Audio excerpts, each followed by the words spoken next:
They planned for people to be grabbing on to, the bottoms of these airplanes, trying to escape in any way they could because they're fearful what's going to happen now that the Taliban has taken over. That certainly wasn't part of their contingency plans. No, and maybe we continue the conversation with our panel here, but Alex Clark, I think a lot of people are asking the question, is Joe Biden up to this job? And I always feel like it's a cheap shot because I keep getting older myself, that you take a look at somebody's age and ask that question. But when you see decisions like this, is that a natural question to ask?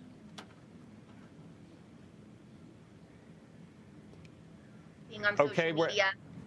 Yeah. Go ahead, Alex. I'm sorry.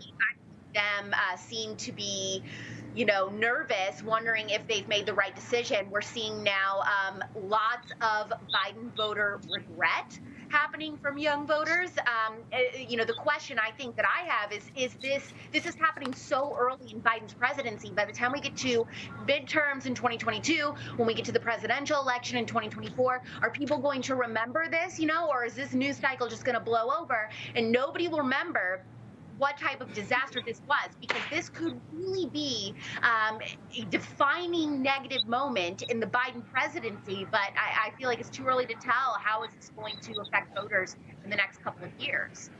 Yeah, I don't know if we have the poll, Heather, that we had earlier in the show, showing that Joe Biden's popularity now as president is now down to, I think it was 46%. Yeah. It was well over 50% before, and a very rapid pace, it's gone downhill. Within just the 5 days that all of this chaos has, unfolded in Afghanistan, he's dropped below 50%, which I don't think will surprise a lot of people. And I do think that the chairman of the Joint Chiefs, Mark Milley, did make a specific point there at the end where he mentioned that, yes, President Biden was advised on all of the contingency plans as well, regardless of whether it was, something that transpired in 11 days or weeks. He did make a point of saying that President Biden was included in those plans. Yeah, Jesse Jane. Go ahead, Jesse. I'm crawling out of my skin here because this whole thing just has me so upset. Being a veteran, having so many veterans that are now going through a lot of PTSD, recognizing it's not reassuring for us to say anything to them right now because this is disgusting. But Heather, you said in the previous hour something that was so profound, that we're getting our information from the Taliban. They're not afraid to speak to the media. They're taking questions. And our leader will not even take questions.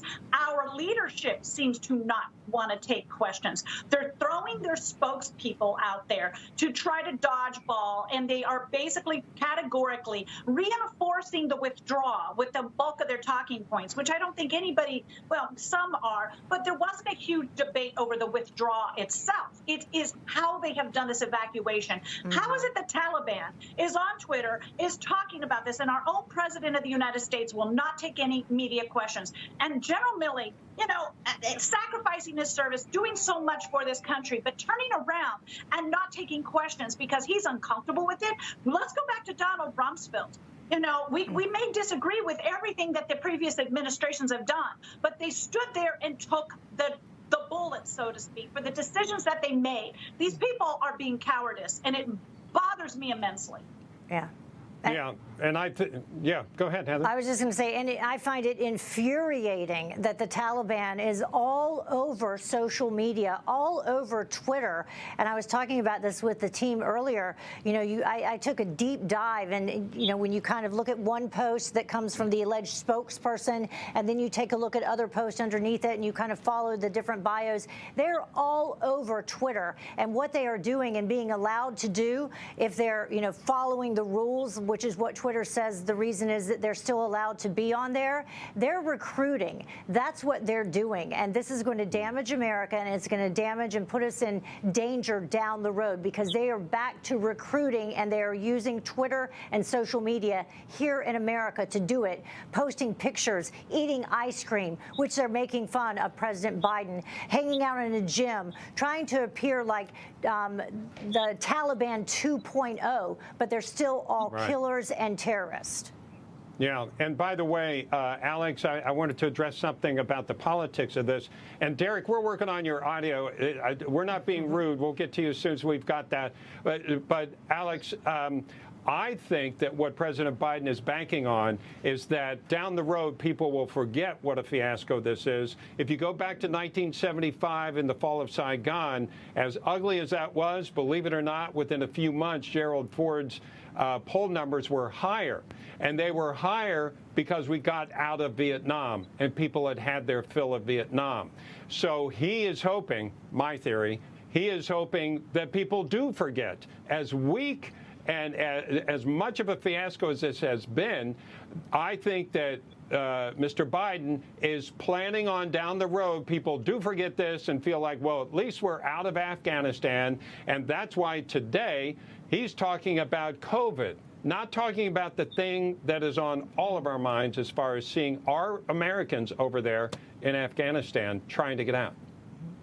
It's so infuriating. We are not dealing with serious people. I mean, let's be honest. Joe Biden, is hoping we forget, but he already forgot what happened an hour ago. So, Kamala Harris is hoping people forget, which is why she's distancing herself and making sure she's not seen next to him in any of these. Well, I say any of these, like there's been a lot, in the few moments that we've had with him in the last couple of days since this all has unfolded. She doesn't want anything to do with it either. And apparently, both of their camps, his team and her team in the White House, are refusing to speak to each other. It's a whole shade war. It's immature high school petty drama that is unfolding in our White House right now, while we have innocent Americans by the tens of thousands trapped and wondering if they're going to be meeting Jesus in the next couple of hours. It's one of the worst things, if not the worst thing that I have ever seen in my very young life so far in American politics. Yeah, I think we can hear you, Derek. Your thoughts? Well, a couple of things. You talk about Americans have a short memory. Well, I'm here in Virginia. Okay, we have to look any further to the governor who was in a Ku Klux Klan hat, and the voters voted him back in because they forgot all about it. But one of the things I want to talk about with Afghanistan is one of the things that we don't mention is all the precious minerals and natural resources that country has. And China and Russia can't wait for us to get out there so they can access all these natural resources that we should be getting ourselves right now. So that's a huge effort going on right there, too. Derek, we are still having some audio problems with you. But Heather, among those things are, this sounds very pedestrian for all we're talking about here, but China is not going to mind at all going in and taking their lithium. No, yeah. I mean, China, Russia, Iran, North Korea, not only is China very willing and very quickly going to step in, and when it comes to the mineral rights and what that they can get in Afghanistan, they also are taking a look at how the United States looks on the national stage. And I think that it is weak, and I think that that empowers all of these other countries that have been waiting for this moment. And this is that moment where we are not stepping up to the plate and doing what we need to do and leading. We're definitely not leading. We did mention this just a short time ago on that front. General Milley, he continued to deflect when being pressed about why they didn't act sooner. Listen to this. Should you have pushed harder when it was clear that this Taliban offensive was gaining momentum, a month ago down towards Kandahar and other places?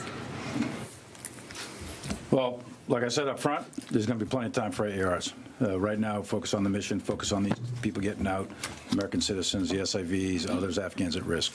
And there's going to be plenty of time to talk about regrets and pushed harder and all these other kinds, intel assessment, et cetera. Plenty of time to do ARs. Right now is not that time. Should you? So, Bob, focus on the mission. Yeah, you understand that's what he's doing, but Jesse Jane knows that he is just going according to what his position is right now. They have to stand up there, take the shots fired at them, obviously verbally I'm talking about. I worry right now, by the way, Jesse Jane, about how this goes worldwide and about, for instance, places like Taiwan, places like South Korea. Can they count on us? And Ukraine. No, we've already, so a lot of the theorists out there believe that Joe Biden is so emboldened with China that he is turning the other cheek on this so that China can regain a lot of the momentum it had prior to the Trump administration. I don't know that we can validate that, But when you do know that there has been ample amounts of funding given to his son, Hunter Biden, the $1.5 billion, and the money out of Russia that was given to his son, the Ukraine and Pakistan, when you look at all of that, you have to wonder how much is Joe Biden intimidated to come out hard against China because of the exposure of his connections to them. But I want to touch on something else. There's natural resources that were mentioned. There's also poppy fields, opium. You know, China has been pushing drugs into this country. Some of the fentanyl coming over the southern border is from China. China has a great market on that opioid epidemic that we have experienced, the fentanyl epidemic. And, you know, so everything is to the advantage of China to move itself into there. Again, I do think, though, that some of these senior level officers, if you're not speaking out against it, then you basically are endorsing it and cannot. At what point are you willing to resign? At what point? Yeah. Right. Well, they haven't so far. They're still on board. Alex Clark, Jesse Jane Duff, and Derek Holley, thank you all for joining us. Coming up, we're going to have more of American Agenda after this, including a look at what's trending on social media. Stay with us.